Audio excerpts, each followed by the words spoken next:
Hello everyone. Today I'm going to talk about a little bit of what has been going on in France.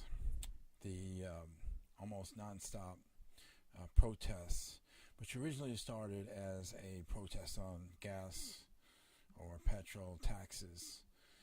The taxes were to help curb carbon emissions, one of the French goals. And it really was a cover-up for the French economy to prop up revenues, and was really a stinker for the French populace. And what started out in the outside provinces mitigated itself right into Paris itself and turned into a riot. My feelings on this particular event is somewhat mixed. In some ways, it's a mandate by the people who want Macron to resign, which is certainly a popular uprising that many conservatives would certainly agree is a good thing. But on the other hand, it's caused a lot of damage, a lot of disruption for the French economy, and it doesn't play well for the kind of democratic and institutional remedies that we would like to see in government reform that are peaceful and without violence and all this destruction. Because the aim of, I believe, the right is to have things evolve peacefully and without major disruption, because there's a terrible cost to what's happened in France. But we have to also understand that these French protesters are not conservative. They're not far right. They are nationalistic, but they are not far right. And that's a big mistake for anyone to perceive it, and certainly the media is going to knock this as a right-wing neo-Nazi movement. Totally wrong. Totally wrong. This is a populist movement with undertones of just a typical kind of socialistic welfare, where the French people are expecting their government to support them and not the migrants that are coming in. So it is close to what we have in this country, in the United States, with the border wall to keep illegal immigrants out. And this is the same thing. They want to stop migration into France and to Europe in general. This is popping up all over the place. But the aims are different. The Trump administration is looking for a conservative response, which is less government, but a government that protects its people, protects its borders, and as that the number one responsibility of government. In France, it's very different. They want a big government. They want government to pay for their social services, their social security, but they find that these are on attack by the migrants who add a burden to the French economy that they have to pay up. And this, disguised as a tax on fuel for global warming, is actually a tax on the French people to help support the migrant population in France. So where does this leave us? It leaves us with this kind of paradox, I suppose. Populism is increasing in Europe, but Europeans make the big mistake of having a violent response to everything. This has been the problem we've seen in this country, although the violence has not been nearly as great, and most of it has been applied by Antifa and left-wing groups on college campuses in particular. But it is the barometer, the heat, the whole atmosphere has become so toxic, and it's quite ironic because when you think about it, Europe was going into this century quite wealthy and prosperous. The same with the United States. We had the housing bubble, which was seems like a distant problem, but was certainly a one that redirected our efforts towards helping the economy grow. So now we're coming back to prosperity again, and the discontents on the left are demanding that we bring in immigration, we bring in a flux of people from very different cultures. This is not new in France. French have always had its capacity, going back to Charles de Gaulle, to be allowing North Africans and Middle Eastern peoples coming into the country. This has been an effort by the communists and socialists, but for the time being I'm just going to call them communists because that's really what they are. There are a number of philosophers in France who have made a killing on the idea that France is best to be a multicultural, and it's not something new. This has been going on for the past 40 years and perhaps more.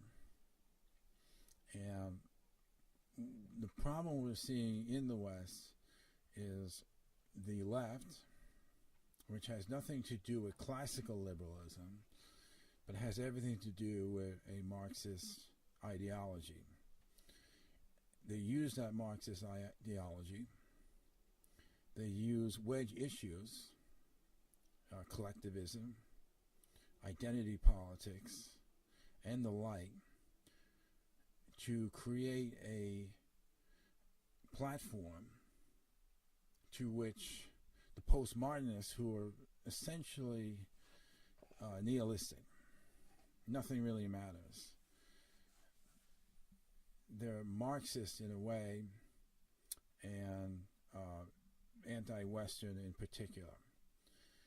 I don't really know what their positive aim game is in their struggle, but there's this deep hatred of the West and those who have succeeded.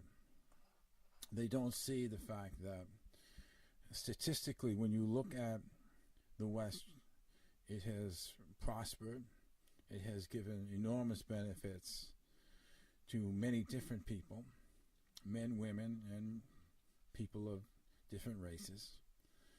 And the reaction has been one of outcry for really out of nowhere.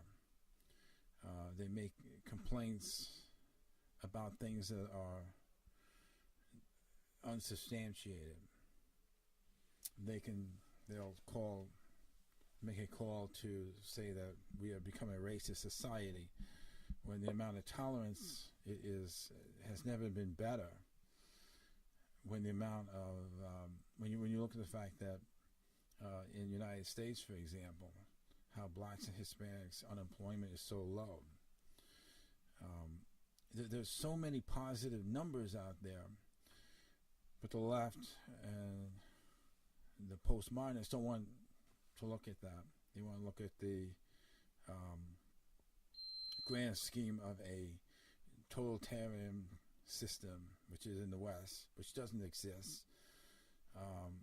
We have a republic form of government in the United States, and we have laws that prohibit sexual discrimination, racial discrimination, and those laws are enforced to the fullest extent that they can. And yet the whiners keep going on and on and on.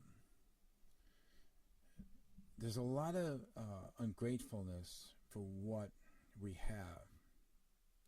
And even when I look at the protests in France, I see they're bitter, but they're not grateful for the country that they have. They're willing to destroy it in spite, in vengeance.